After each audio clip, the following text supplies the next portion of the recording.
The fox that didn't know his sound. Once upon a time there lived a fox that didn't know his sound.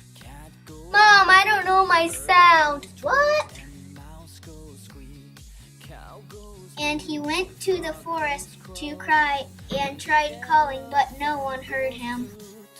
Ducks they quack. La, la, la. So he went home. It was a few miles away, so he found a cave and went to sleep.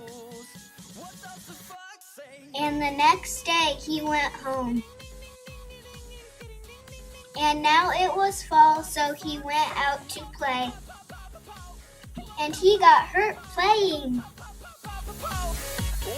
I'm slipping. Oh, I hurt my head. And he found his sound. Ring, ding, ding, ding, ding, ding, ding, ding, ding.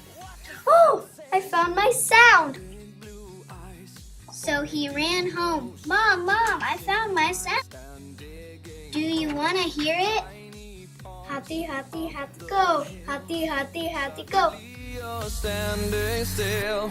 Your fur is red, so beautiful, like an angel in disguise.